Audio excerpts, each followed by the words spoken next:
प्रेम पत्र राधा स्वामी भाग छठा वचन 6। मालिक के चरणों में प्रीत और प्रतीत करना और बढ़ाना, और दुनिया और उसके सामान और दुनियादारों से भाव और प्यार कम करना और घटाते जाना। क्योंकि रचना का रचाव और ठहराव प्रेम यानी खेच और बनाव शक्ति पर मुनिस्सिर है। इस वास्ते कुल कामों में प्रथम यही शक्ति प्रकट होकर काम देती है। जब तक किसी का किसी तरह झुकाव या लुभाव या बंधाव नहीं है, तब तक वह उस तरफ को कभी रुजू या मेल नहीं करता। इसी तरह जब तक किसी की चाह या ख्वाहिश किसी काम या चीज की नहीं होती है, तब तक उससे जतन या मेहनत उस काम के पूरा करने या चीज के हासिल करने के लिए नहीं बनती। ऐसे ही जहां दो चार या ज्यादा आदमियों का मेल मिलाप है, वह भी बगैर कुल के झुकाव के एक तरफ या आपस में एक दूसरे की तरफ के नहीं हो सकता। चाहे ये मेल और झुकाव कुदरती रिश्तेदारी के सबब से होवे या कोई खास मतलब हासिल करने के लिए सब एक जगह जमा होवे, या अपने अपने मतलब और स्वार्थ के लिए एक ही तरफ जहां से वे मतलब बनता होवे रुजू लावें। इस तरह दुनिया के कुल काम, चाहे वे मामूली होवे जैसे रोजगार और व्यापार और व्यवहार, या गैर मामूली होवे जैसे विद्या और बुद्धि से नई बात, नया इल्म, नई कल, नई चीज, नया कारखाना, नई किस्म की कार्रवाई पैदा करना, सब प्रेम यानी खेच शक्ति से, जिसको चाहे शौक कहो, चाहे लाभ, चाहे इश्क, चाहे खास स्वभाव और आदत या बंधन और मोह या ख्वाहिश चलते और बनते हैं। बगैर इस शक्ति के किसी किस्म की कार्रवाई गुप्त या प्रकट हो नहीं सकती। इसी शक्ति यानी प्रेम और लगन के सबब से मनुष्य हर तरह की मेहनत और मशक्कत और अनेक तरह की तकलीफ और सख्ती की बर्दाश्त करते हैं, और कोई किस्म का लालच करके जैसे नामवरी और मान बढ़ाई या धन और माल की चाह जान तक देने को तैयार हो जाते हैं और दे देते हैं। यह लगन या शौक या चाह या झुकाव और लुभाव संग और सोहबत करके पैदा होता है। यानी जिस तरफ एक गोल या फिरके या मजमे या संगियों का झुकाव और शौक है, उसी तरफ को उस शख्स का जो इनका संग करेगा झुकाव और शौक बढ़ता जाएगा। यही सबब है कि संसारी लोगों के, जिनकी दुनिया में बहुत कसरत है, संग करने से हर कोई, चाहे लड़की होवे या लड़का, दुनिया की चाहें और लगन दिन दिन पैदा करते और बढ़ाते जाते हैं। फिर जो दुनिया के शौक और लगन के पक्के हो जाने के बाद कोई उनको परमार्थी वचन सुनावे या दुनिया के जाल से निकसने की जुगत बतावे, तो वे उसको तवज्जो के साथ नहीं सुनते, बल्कि अपनी बुद्धि के माफिक संसारी शौक और लगन की बढ़ाई और पकाई के निस्बत दलील और हुज्जत पेश करके संतों के वचन का एतबार नहीं करते। दुनिया में लोग इस कदर लिप्त हो रहे हैं कि उनको इस बात की भी खबर नहीं पड़ती कि ये जगह नाशवान और धोखे की है, और यहाँ पूरा और ठहराऊ आराम किसी को हासिल नहीं है और न हो सकता है। बहुत कम ऐसे जीव हैं कि जो दुनिया की हालत को देखकर और जीवों की खराबी और परेशानी मुलाहिजा करके खोज इस बात का करें कि परम सुख का स्थान कहाँ है और कैसे मिले। लेकिन संत सद्गुरु कि जो सच्चे कुल मालिक के निज पुत्र और निज मुसाहिब हैं, दुनिया के जीवों की खराब हालत देखकर अति दया करके उनसे फरमाते हैं कि तुम्हारा निज घर कुल मालिक राधा स्वामी के धाम में है, और वही परम सुख और अमर आनंद का स्थान है,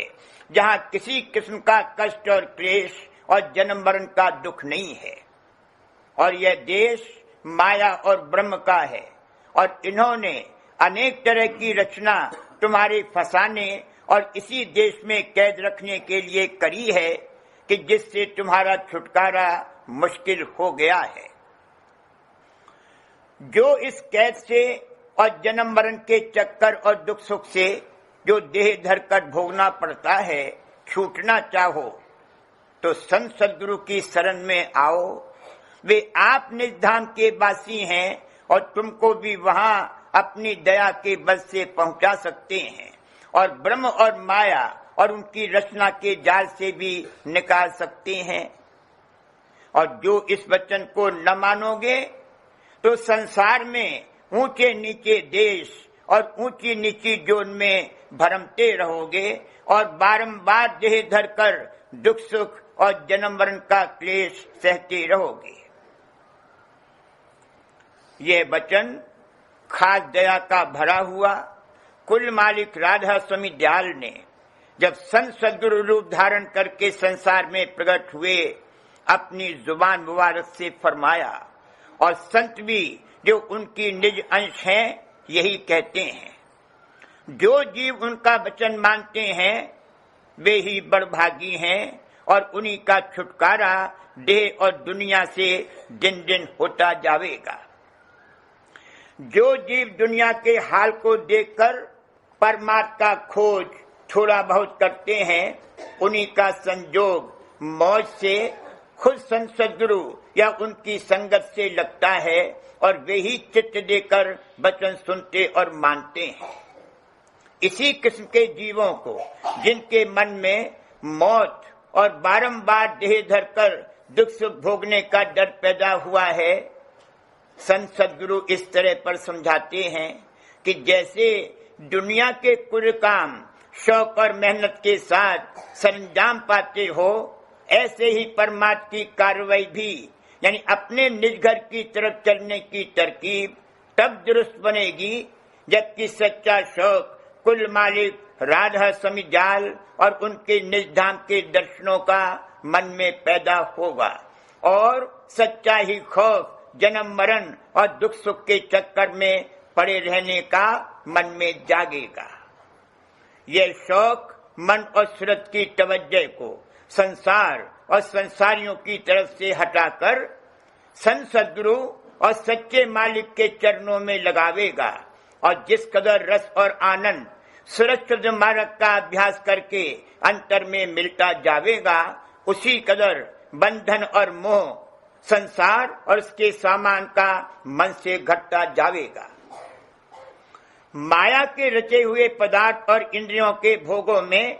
खेच शक्ति बहुत है।